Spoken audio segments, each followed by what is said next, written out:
السلام علیکم۔ آج کا ہمارا موضوع ہے خطوط غالب میں شخصیت کی عکاسی۔ بابائے اردو مولوی عبدالحق خط کی اہمیت واضح کرتے ہوئے لکھتے ہیں کہ خط دلی جذبات و خیالات کا روزنامچہ اور اسرار حیات کا صحیفہ ہے۔ اس میں وہ صداقت و خلوص ہے جو دوسرے کلام میں نظر نہیں آتا۔ جب تک ادب سے انسانی نفسیات کا تعلق استوار نہ ہوا تھا، اس وقت تک خطوط کا ادیب سے اور اس کی شخصیت سے کسی قسم کا کوئی تعلق یا واسطہ نہ سمجھا جاتا تھا۔ ہماری قدیم تنقید اور جدید دور کی تنقید میں سب سے بڑا جو فرق ہے وہ یہی ہے کہ قدیم دور کی تنقید میں صرف جو تنقید تھی وہ ادب کو جانچتی تھی۔ اس کے نزدیک کوئی بھی فن پارہ ہے وہ فنکار کی شخصیت سے ایک بالکل علیحدہ چیز ہے۔ مولانا حالی نے سب سے پہلے ادیب، معاشرے اور ادب کا ایک تعلق دریافت کرنے کی کوشش کی۔ انہوں نے یادگار غالب میں غالب کی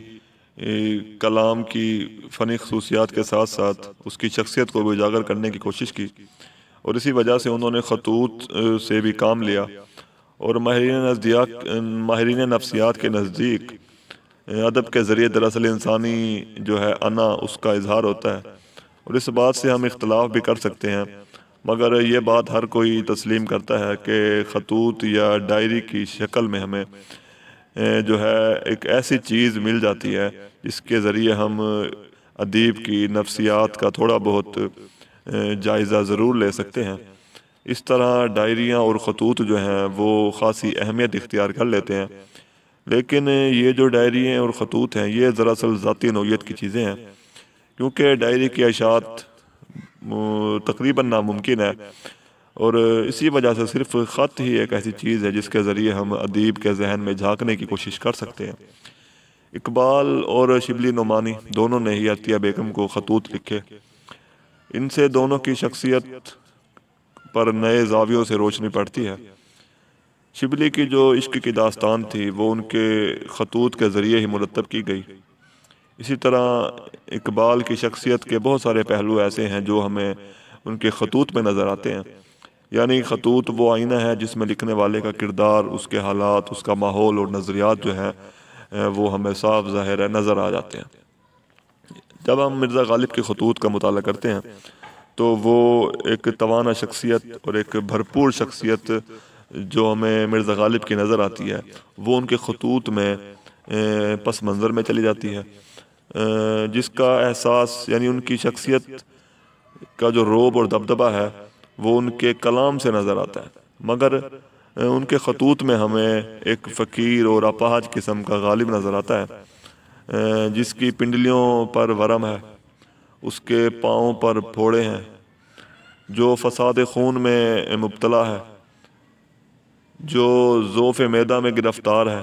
اس کی نظر بھی کمزور ہے، ہاتھوں میں اس کے ریشہ ہے۔ مگر جب ہم ان تحریروں کی تہہ میں اترتے ہیں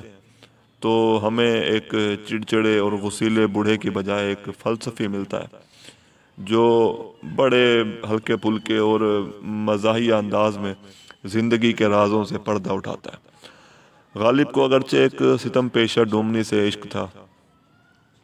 مگر جب وہ ستم پیشہ ڈومنی اس جہان سے گزر گئی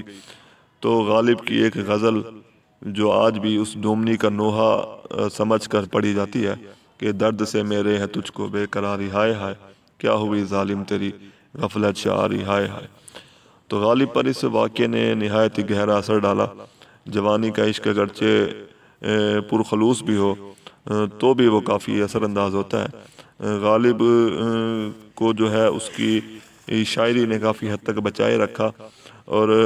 شاعری جو تھی ان کے جذبات کے اظہار کا ذریعہ بن گئی، اور وہ کافی حد تک نفسیاتی دباؤ، الجھن اور گھٹن سے محفوظ رہے۔ غالب اپنے ایک دوست کی محبوبہ کے انتقال پر اس کو خط لکھتے ہیں اور تعزیت کرتے ہوئے کہتے ہیں کہ بھائی مغل بچے بھی غضب کے ہوتے ہیں، جس پر مرتے ہیں اسے مار رکھتے ہیں،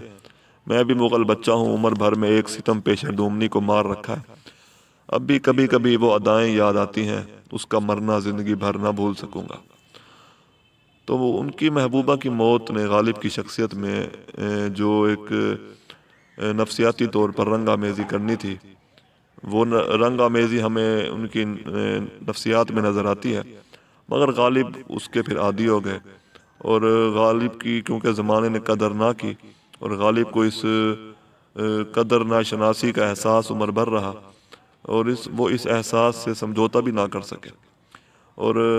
جب آخری عمر میں ان کی کافی عزت افزائی ہوئی، کیونکہ اولین عمر میں انہوں نے مرزا بیدل کی پیروی کی،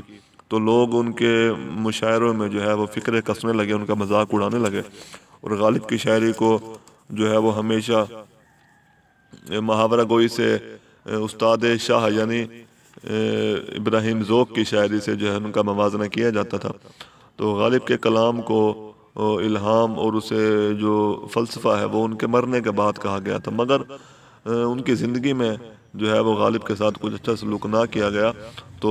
پہلے غالب پہ کیا گزرتی تھی،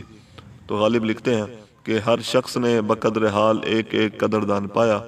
غالب سوختہ اختر کو ہنر کی داد بھی نہ ملی۔ خطوط میں جگہ جگہ پہ ایسے خیالات کا اظہار کیا گیا ہے جس سے ظاہر ہوتا ہے کہ غالب جو ہے وہ اپنے آپ کو داد و تحسین کا مستحق سمجھتے تھے۔ ایک اور خط میں لکھتے ہیں کہ اب اور کیا کہوں گا، مداح کا صلہ نہ ملا، غزل کی داد نہ پائی، حضرہ گوئی میں عمر گوائی۔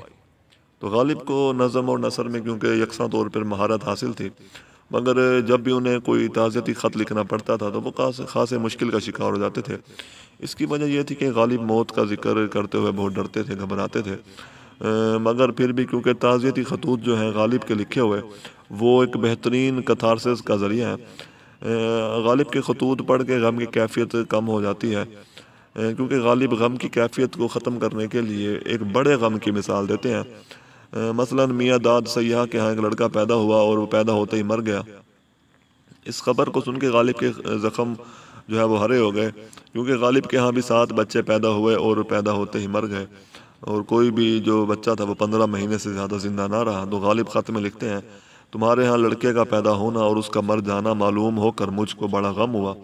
اس داغ کی اہمیت مجھ سے پوچھو کہ 71 برس کی عمر تک 7 بچے پیدا ہوئے، لڑکے بھی اور لڑکیاں بھی، اور کسی کی عمر 15 مہینے سے زیادہ نہیں ہوئی۔ اسی طرح علی بخش خان غالب کے ایک عزیز اور سسرالی رشتہ دار تھے۔ غالب کو ان کی موت کا یقیناً صدمہ ہوا، تو غالب ان کی شخصیت اور ان کی زندگی کے جو بہت سارے پہلو ہیں جب وہ غالب تعزیت کرتے ہیں تو ان کی زندگی اور شخصیت کے یعنی علی بخش خان کے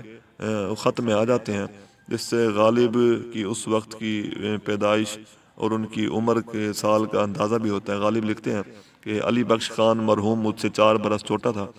میں 1212 ہجری میں پیدا ہوا ہوں،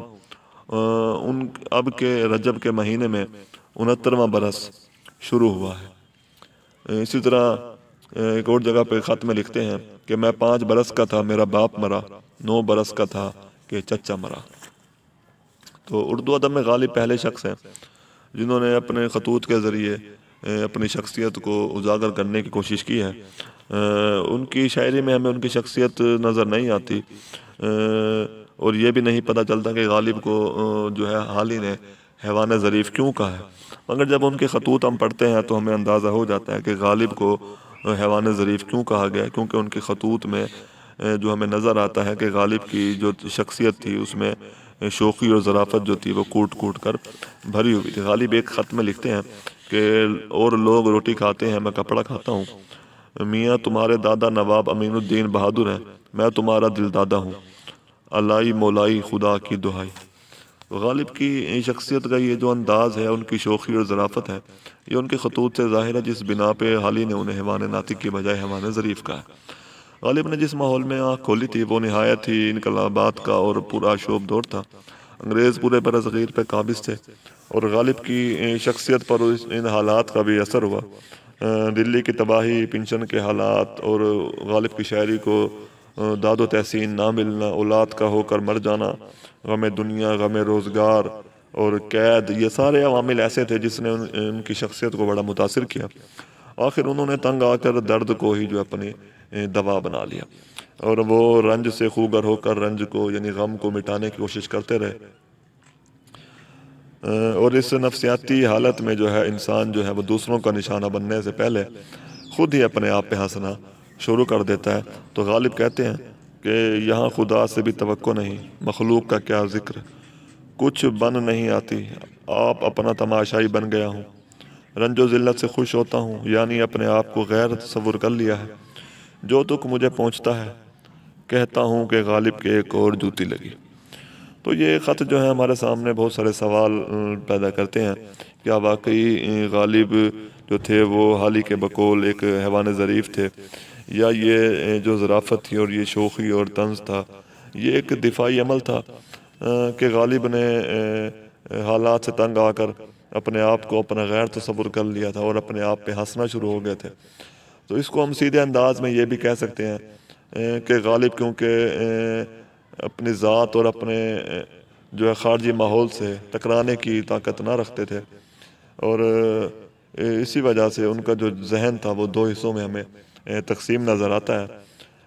اور غالب کے یہ جو خطوط ہیں یہ ان کی شدید ذہنی کشمکش کو بھی ظاہر کرتے ہیں۔ ایک اور خط میں غالب کی شخصیت جو ہے وہ ایک بڑے انوکھے اور چونکا دینے والے انداز سے ہمارے سامنے آتی ہے کہ غالب اپنے آپ کو منحوس سمجھتا ہے، یعنی غالب جیسا انسان بھی اوہام پرستی کا شکار ہے، اور یہ بڑی تعجب خیز بات ہے۔ غالب لکھتے ہیں کہ علاء الدین خان تیری جان کی قسم، میں نے پہلے لڑکے کا اسم تاریخی نظم کر دیا تھا، وہ لڑکا نہ جیا، مجھ کو اس وہم نے گھیرا کہ میری نحوست تالے کی تاثیر تھی کہ میرا ممدوح جیتا نہیں۔ تو خود کو منحوس سمجھنے کے رجحان کی وجہ جو ہے وہ معلوم کرنا بڑا مشکل ہے، کیونکہ کسی اور خط سے ہمیں اس معاملے پہ جو ہے وہ روشنی پڑتی نظر نہیں آتی کہ غالب نے اپنے آپ کو کیوں منحوس قرار دیا ہے۔ تو غالب نے اپنے بہت سارے خطوط میں آپ بیتی کے انداز میں جو ہے دراصل اپنی کہانی سنانے کی کوشش کی ہے، اگرچہ وہ کوئی ادبی سرگزشت یا آپ بیتی نہیں لکھ رہے تھے، صرف اپنے دوستوں کو خط لکھ رہے تھے، مگر انہوں نے ان خطوط میں اپنی زندگی کے متعلق اتنا کچھ لکھ دیا کہ ان خطوط سے غالب کی سوانح عمری لکھی جا سکتی ہے۔ غالب اپنے ماحول اور اپنے شہر کے بارے میں لکھتے ہیں کہ میں جس شہر میں ہوں اس کا نام بھی دلی ہے، محلے کا نام بلی ماروں کا محلہ ہے۔ غالب ترکی نسل کے تھے، والدہ کے انتقال کے بعد جو ننیحال تھی اس میں انہوں نے پرورش پائی۔ بچپن میں انہیں فارغ البالی تھی، اس لیے بچپن جو ہے وہ عیش میں اور آزادی میں گزرا، اور طبیعت میں بھی آزادی تھی، اس لیے وہ لکھتے ہیں کہ لہو و لعب اور آگے بڑھ کر فسق و فجور اور عیش و عشرت میں منہمک ہو گیا۔ غالب شراب پیتے تھے، بلا کے میں نوش تھے، مگر وہ لگی لپٹی بغیر جو ہے بے تکلف انداز اختیار کرتے ہیں، اور شراب جیسے خالص ذاتی معاملے کو بھی وہ کسی مصلحت کے بغیر خط میں بیان کرتے ہیں اور کہتے ہیں کہ جیے جاتا ہوں، باتیں کیے جاتا ہوں، روٹی روزانہ کھاتا ہوں، شراب گاہے گاہے پیے جاتا ہوں، جب موت آئے گی مر رہوں گا۔ غالب کو جوا کھیلنے کی وجہ سے جیل بھی کھانی پڑی، اور غالب اس قید کا ذکر کرتے ہوئے لکھتے ہیں پہلے میں گورے کی قید میں تھا، اب کہ کالے کی قید میں ہوں۔ تو غالب کے خطوط میں ہمیں اپنے غموں، خوشیوں، اپنے آرزوؤں، محرومیوں اور شکستوں، اپنی ضرورتوں، اپنی شوخیوں کے ساتھ جو ہے غالب ہمیں زندگی گزارتے ہوئے نظر آتے ہیں۔ ان کی شخصیت کی مکمل تصویر اپنی تمام تر جزیات کے ساتھ ہمیں ان کے خطوط میں ملتی ہے۔ غالب ایک خط میں لکھتے ہیں کہ انصاف کو کتنا کثیر الاحباب آدمی تھا، کوئی وقت ایسا نہ تھا کہ میرے پاس دوست نہ ہوتے ہوں۔ بابا اردو مولوی عبدالحق کہتے ہیں کہ مرزا غالب کے حالات و کلام پر بہت سی کتابیں اور مضامین لکھے گئے ہیں، مگر کہیں ان کی زندگی کا وہ نقشہ نظر نہیں آتا جو ان کے رکوں میں ہے۔ ان رکوں میں عجیب و غریب شخص نے اپنی روح بھر دی ہے۔ شکریہ۔